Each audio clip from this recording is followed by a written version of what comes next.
haya sido capaz de ver la degeneración del espíritu humano o de nuestra propia esencia. Son los casos de feminicidios difícilmente identificables en la cultura, en la historia de la humanidad. Es como si nos hubiéramos degradado al punto en el que somos capaces de atacar a nuestra propia especie. El feminicidio, en mi opinión, es el crimen más radical. Es una suerte de conducta injustificable que no creo que ninguna especie fuera capaz de cometer. Hemos visto que algunos insectos son capaces de devorar al macho, ¿no? Pero un ataque indiscriminado contra las mujeres, las hembras, la especie femenina, inexistente en la naturaleza, ni los peores insectos ni las peores ratas. Me preguntaba el otro día hasta dónde llegaremos si verdaderamente somos la peor especie sobre la Tierra, porque somos capaces de infligir dolor por placer. Podría haber sacado el contexto del feminicidio también. ¿Cómo podemos ser capaces de asesinar mujeres por el hecho de ser mujeres? Tal vez cuando escribí El hombre es la peor especie sobre la Tierra, sin darme cuenta estaba escribiendo exactamente lo que estaba escribiendo, no los seres humanos, sino el hombre es la peor especie sobre la faz de la Tierra. Algún idiota me respondió los delfines también son capaces de hacer daño a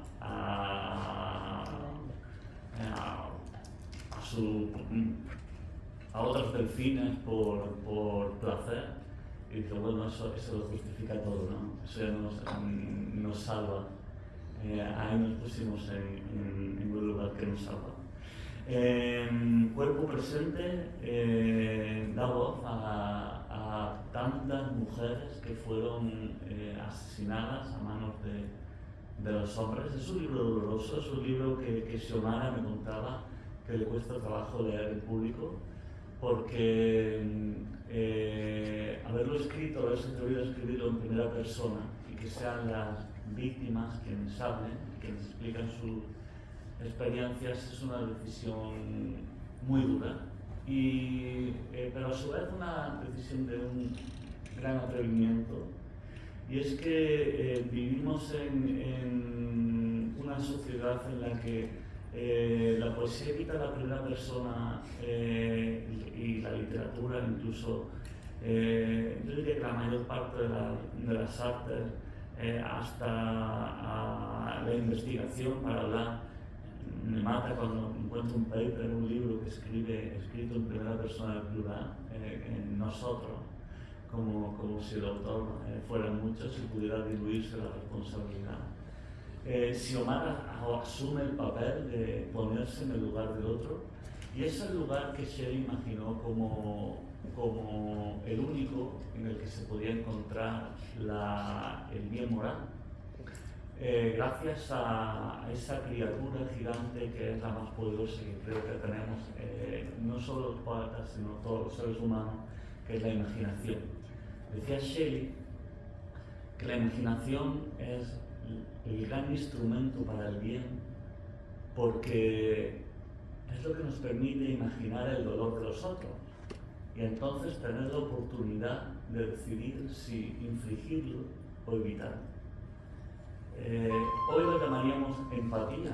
Efectivamente, sin esa capacidad de imaginación, sin ese imaginar el daño ajeno, pues seríamos bestias. Y en ese sentido, el imaginar el dolor de estas mujeres y sus últimos minutos nos pone en una posición vergonzosa para mí como hombre, y también para todos nosotros como sociedad. Por eso me congratulo de que Valparaíso publicara el libro y felicito a su autora por un ejercicio realmente necesario.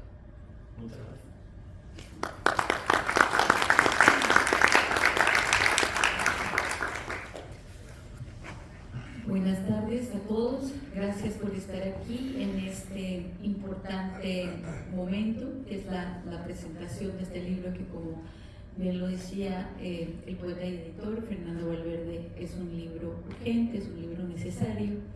En mi lectura de este texto he encontrado 3 líneas muy importantes alrededor de las cuales creo que se teje esta colección de poemas, que sin embargo tiene un arco narrativo, que es esta exploración y esta insistencia en la presentación de una serie de casos que son cada uno individual, cada uno citado dentro de su especificidad y la crónica de la que proviene, pero que sin embargo están unidos por esta tendencia ya mencionada, que es no solamente la violencia contra la mujer, sino en general la violencia contra los cuerpos que se ubican en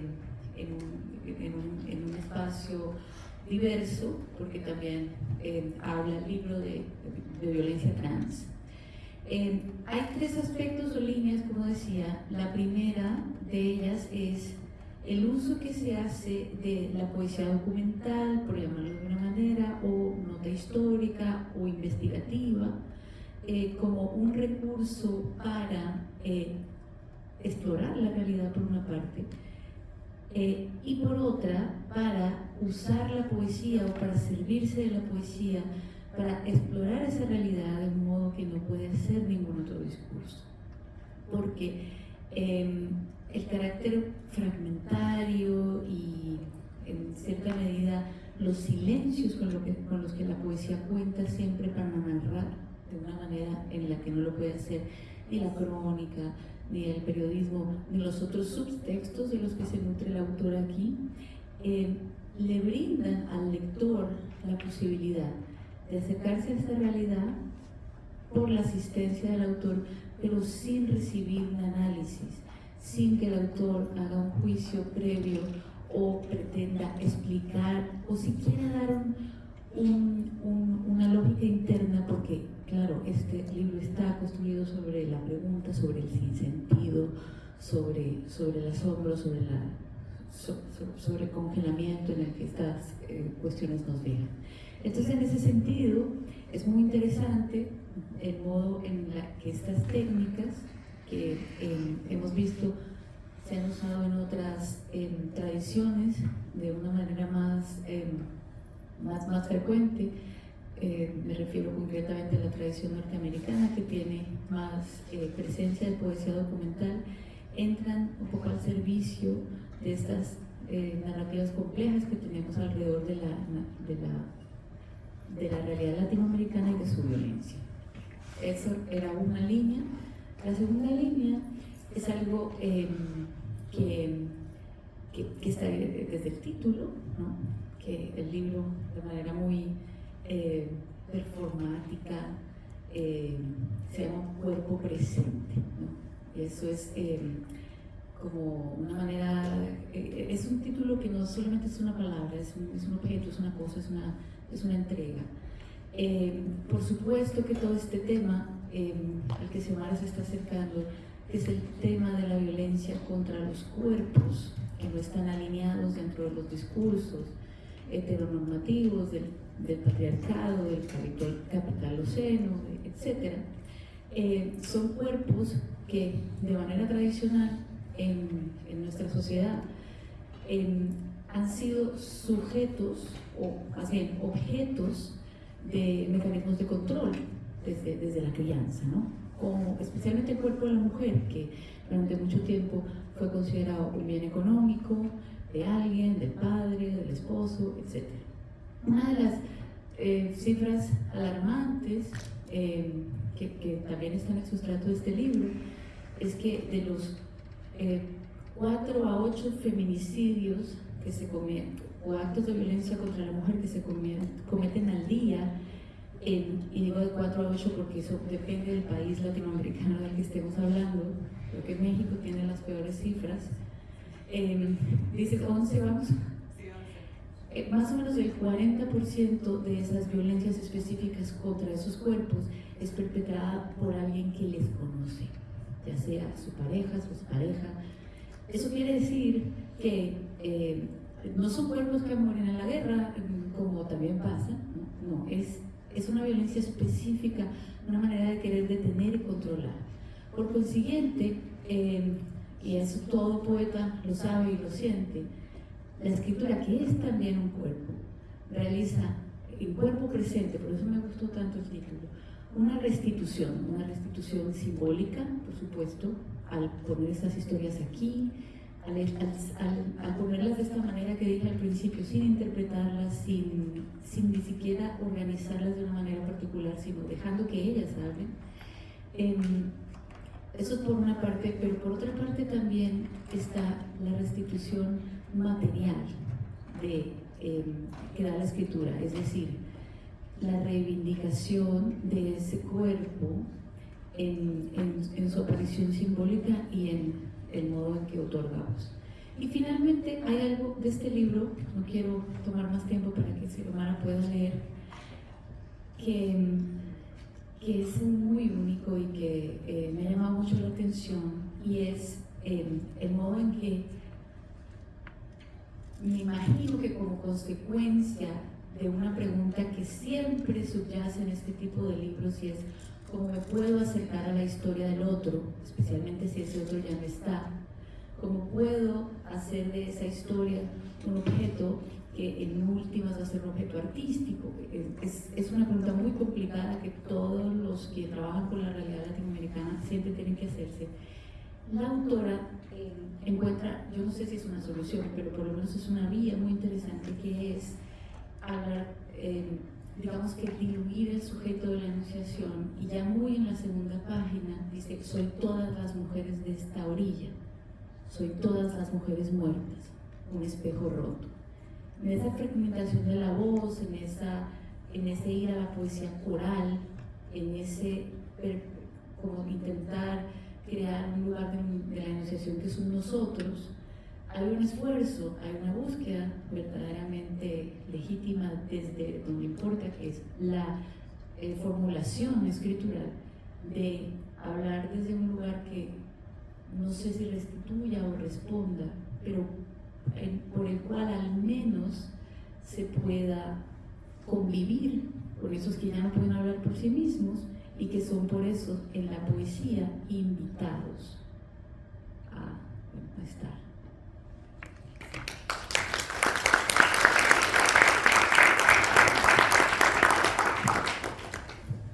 Buenas noches con todos y todas. Bueno, muchas gracias Andrea, muchas gracias Fernando. Debo agradecer infinitamente a Valparaíso por creer en este libro. Tenía mucha preocupación y mucha aprensión cuando el libro ya estuvo terminado, porque pensé, serán muy pocas las editoriales que se arriesguen a publicar este tipo de poesía. Unos temas que creo que se alejan de ese exacerbado lirismo que a veces tenemos en nuestros países, y que busca también señalar, mostrar lo que se oculta de manera individual, de manera familiar, pero sobre todo también se oculta desde lo público, se oculta desde el Estado. Entonces, creo que esa generosidad de Valparaíso al creer en este libro, al publicarlo, lo voy a agradecer enormemente de verdad, Fernando. Andrea, por supuesto, por tu lectura, que además es una lectura como si hubiéramos hablado del proceso del libro, y eso me parece genial porque has tenido exactamente la percepción que tuve yo al momento de ya de armarlo como tal, porque este libro ha tardado 6 años en su elaboración, en su escritura. Ha sido un proceso bastante lento porque ha sido un proceso muy doloroso. Escribir estos temas ya en sí era doloroso. Leer la noticia en los medios, leer las noticias en la prensa era muy doloroso, en la prensa además amarillista, en la prensa más terrible. y luego recoger toda esa información y ver cómo la armaba, cómo le podía dar voz algo a lo que tal vez no tenga ni siquiera derecho a hacer, ¿no? Darle voz a quienes no han tenido voz. Y bueno, y ahí surgieron montones de gente con su generosidad, y debo agradecer también, no está aquí, pero ha sido una persona capital para este libro, que es la autora de la portada, la artista cubana Cirenaica Moreira, quien me cedió tan amable y generosamente esta obra de arte, que le calza exacto a lo que yo quería mostrar, ¿no? Esta mujer objeto también, ¿no? Dentro de ese mundo de avalorios. Tengo que agradecer a David, quien ha sido mi soporte durante todo este proceso de escritura y ha estado ahí para levantarme. Perdonen, bueno, voy a ir directo a la lectura. Perdonen, es un libro muy fuerte para mí, por eso creo que tardó tantos años, porque lo tomaba y lo dejaba muchas veces porque no era capaz a veces de continuarlo, y largas temporadas estuve sin poder dormir, o sea, entrevisté a muchas, a familiares, a muchas personas alrededor de estas mujeres. Fue también un ejercicio de entender otras dinámicas, ¿no? Porque de repente la persona ya no está, muere, pero los que sufren, los que padecen, siempre serán los que están alrededor, ¿no? Las madres, los hijos de estas mujeres, las madres, los padres, las personas más cercanas, abuelas, abuelos. Voy a empezar con este poema, pero les quería comentar también que todos surgen a partir de notas periodísticas. Voy a leer un fragmento de la nota que da pie al poema. El cuerpo de una mujer de 20 años, quien fue torturada y posteriormente asesinada, fue hallada la tarde del martes en una guardarraya.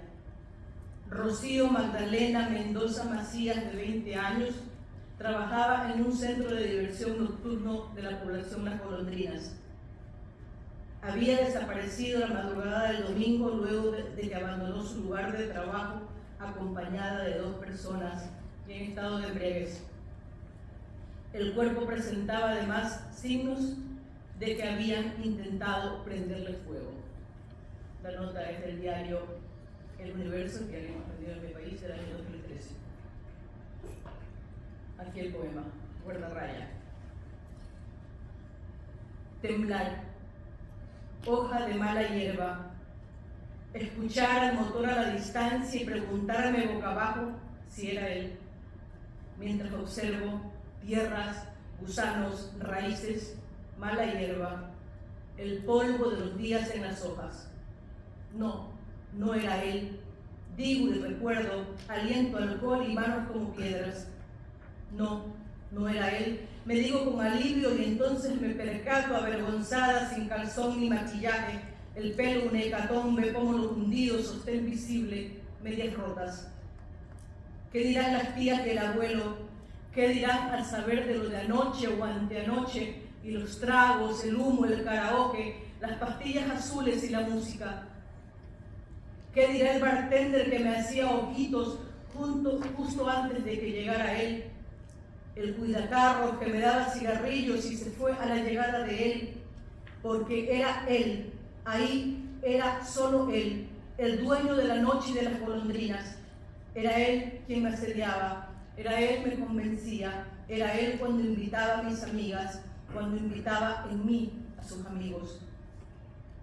Era él al llevarme por las calles, de casas despintadas y lejanas luces, porque el universo se expande y el tiempo se amelcocha cuando uno ama y se divierte, aunque sea contando postes, árboles, parpadeos, cuando ya no caben las palabras ni aparece el celular en la cartera. Ahora sé que fue él, en la guardarraya, al apagar las luces, y fue él quien antes bajó la luna y las estrellas y me dijo cosas que no están en el informe, y fue él, justo antes de abrirse la mañana, entre la mala hierba y lejano olor a lo enterrado, olor a miedo, que me habría alertado mientras me arrastraba en los últimos respiros y me habría salvado de terminar en el barro y me habría hecho esperar a algún paleontólogo obsesivo que dedicara media vida a saber de qué murió la Magdalena, especulando sobre la posición de mis piernas, mis manos y mis huesos ya fosilizados. Pero hoy, mañana de mierda, calor de mierda, eres solamente un recuerdo de la mala noche, un miedo eterno que cesó en instante, puñetazos, patadas, rasgaduras, zumbido permanente, calzón roto enredado entre las ramas, sabor a sangre, talones que se arrastran, ramas que se rompen, pasos que se alejan, tierra, tierra, tierra, un velón de tierra que se llevará el invierno para dejarme desnuda, avergonzada, sola, con miedo al juicio final, miedo que tendré cuando me encuentren y me culpen de todo, todo, todo. Wow. Muchas gracias, Xiomara. Este es un poema más cortito, uno solo, me gustaría escucharlo.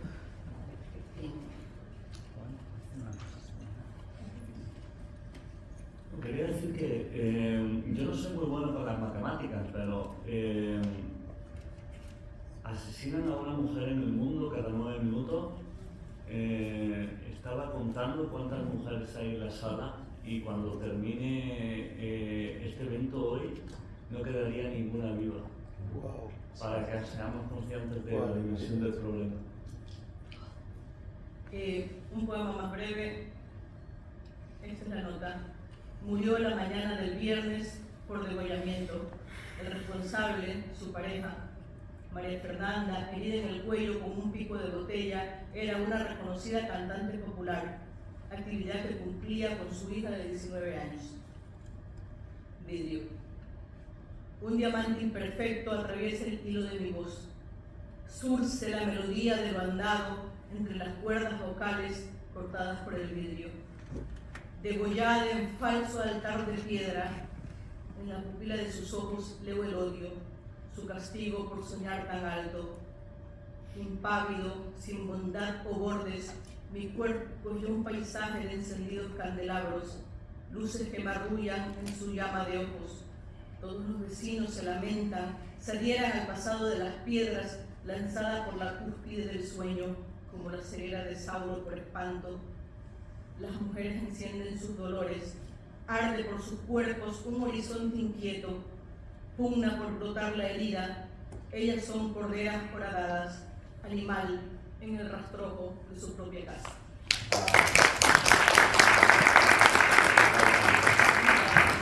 Muchísimas gracias, Xiomara, Fernando y Andrea. Por eso